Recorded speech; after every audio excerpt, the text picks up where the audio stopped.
નમસ્કાર. આપણે રોજ જે યુપીઆઈ પેમેન્ટ કરીએ છીએ ને, હવે એ પહેલા કરતાં પણ વધુ સેફ થઈ ગયું છે. ખબર છે? હા, એક નવું ડબલ લોક જેવું સિક્યુરિટી ફીચર આવ્યું છે. તો ચાલો ફટાફટ સમજી લઈએ કે આનો આપણા માટે શું મતલબ છે. તો સવાલ એ જ છે કે ભાઈ આપણું આ રોજનું યુપીઆઈ પેમેન્ટ આમ અચાનક વધુ સિક્યોર કઈ રીતે થઈ ગયું? જુઓ, આ નવા નિયમનો ફાયદો તો તરત જ મળવાનો છે. એટલે જ એ કઈ રીતે કામ કરે છે ને એ સમજવું બહુ જ જરૂરી છે. ઓકે, તો સૌથી પહેલી વાત, આપણા યુપીઆઈ પેમેન્ટ કરવાની રીતમાં છે ને એક મોટો બદલાવ આવ્યો છે. રિઝર્વ બેંક ઓફ ઇન્ડિયા એટલે કે આરબીઆઈએ એક નવો નિયમ લાગુ કર્યો છે અને એ આજથી જ એટલે કે 1 એપ્રિલથી અમલમાં પણ આવી ગયો છે. તમે ભલે ચાની ટપરી પર પેમેન્ટ કરતા હો કે પછી કોઈ મોટા મોલમાં શોપિંગ કરતા હો, જો તમે ફોનપે, ગૂગલ પે કે પછી પેટીએમ જેવી કોઈપણ યુપીઆઈ એપ વાપરો છો, તો સમજી લો કે આરબીઆઈનો આ નવો નિયમ સીધો તમને અસર કરવાનો છે. પણ આ બધું બદલવાની જરૂર શું પડી? મનમાં સવાલ થાય ખરું ને? ચલો સમજીએ કે આ નવા નિયમ પાછળનું અસલી કારણ શું છે. સીધી વાત છે, ઓનલાઈન ફ્રોડ રોકવા માટે. હવે વિચારો, જો કોઈ ફ્રોડ કરનારને તમારો યુપીઆઈ પિન ખબર પણ પડી જાય ને, તો પણ એ તમારા ખાતામાંથી ₹1 પણ કાઢી નહીં શકે. છે ને જબરદસ્ત સિક્યોરિટી? તો પછી આ પ્રોબ્લેમનો સોલ્યુશન શું? એ જ છે આ નવો ડબલ લોક નિયમ. નામ પરથી જ ખબર પડી જાય છે નહીં, ડબલ તાળું. ચાલો જરા સરખામણી કરીએ કે પહેલાં શું થતું હતું અને હવે શું થશે.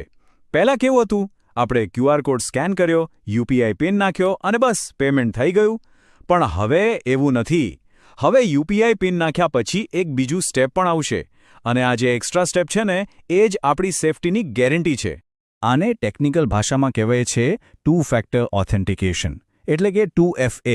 પણ ચાલો આપણે સાવ સાદી ભાષામાં સમજીએ. આનો મતલબ એ છે કે હવે આપણે 2 તાળા ખોલવા પડશે. પહેલું તાળું તો આપણો પિન છે જ, અને બીજું તાળું એ હોઈ શકે છે ઓટીપી, આપણી ફિંગરપ્રિન્ટ કે પછી ફેસ આઈડી. સારું, તો હવે સૌથી મોટા સવાલ પર આવીએ. આ નવા નિયમની આપણા રોજબરોજના ટ્રાન્ઝેક્શન્સ પર શું અસર પડશે? ચાલો જોઈએ. જુઓ, એક વાત છે, પેમેન્ટ કરવામાં કદાચ થોડીક સેકન્ડ વધારે લાગશે, પણ એની સામે આપણી મહેનતની કમાણી હવે અનેક ગણી વધુ સુરક્ષિત થઈ જશે. મને તો નથી લાગતું કે આ ખરાબ સોદો છે. શું કહો છો? અને હા, એક રાહતની વાત, ટ્રાન્ઝેક્શન લિમિટમાં કોઈ જ ફેરફાર નથી કરવામાં આવ્યો. એ નિયમો બધા પહેલા જેવા જ છે, એટલે ચિંતા જેવું કંઈ નથી. એટલે કે રોજના સામાન્ય ટ્રાન્ઝેક્શન માટેની જે લિમિટ છે, એ પહેલાંની જેમ જ ₹1 લાખ રહેશે. અને હા, જો કોઈ મોટું અને જરૂરી પેમેન્ટ કરવાનું હોય, જેમ કે હોસ્પિટલનું બિલ, સ્કૂલની ફી કે ઇન્સ્યોરન્સ, તો એના માટે લિમિટ ₹5 લાખ સુધીની છે. એક વાત ખાસ યાદ રાખવા જેવી, જો કોઈ પહેલી જ વાર યુપીઆઈ વાપરી રહ્યું હોય, તો સિક્યોરિટી માટે પહેલા 24 કલાકમાં ફક્ત અને ફક્ત ₹5000 સુધીના જ ટ્રાન્ઝેક્શન કરી શકાશે. હવે એક બીજો પણ બહુ જ અગત્યનો નિયમ છે, ખાસ કરીને એટીએમ વિડ્રોલને લઈને. જો તમે એટીએમમાંથી યુપીઆઈ ક્યુઆર કોડ સ્કેન કરીને કેશ કાઢો છો, તો એ હવે તમારા ડેબિટ કાર્ડની જે ફ્રી વિડ્રોલની લિમિટ હોય છે ને, એમાં જ ગણા છે.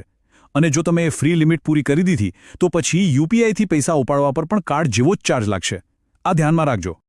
ઓકે, તો હવે સૌથી કામની વાત પર આવીએ. આ નવી સિસ્ટમનો ફાયદો લેવા અને બધું સ્મૂધલી ચાલે એના માટે આપણે શું કરવાનું છે? બસ ખાલી 3 સિમ્પલ સ્ટેપ્સ લેવાના છે. પહેલું, તરત જ એપ સ્ટોરમાં જઈને તમારી ફોનપે, ગૂગલ પે જે પણ યુપીઆઈ એપ્સ હોય એ બધી અપડેટ કરી લો. બીજું, પેમેન્ટ ફટાફટ થાય એના માટે ફોનના સિક્યોરિટી સેટિંગ્સમાં જઈને ફિંગરપ્રિન્ટ કે ફેસ લોક ચાલુ કરી દો. અને ત્રીજું, જે સૌથી અગત્યનું છે, તમારો પિન કે ઓટીપી ક્યારેય કોઈની પણ સાથે શેર નહીં કરવાનો. તો હવે તમે જ કહો, થોડી વધારે સેકન્ડ ભલે લાગે, પણ સામે પૂરેપૂરી સિક્યોરિટી મળતી હોય તો એ વધારે સારું નથી? આ એક નાનકડો ફેરફાર આપણા બધાના ડિજિટલ ભવિષ્યને ઘણું સુરક્ષિત બનાવી રહ્યો છે. તો બસ સાવચેત રહો અને સુરક્ષિત રહો.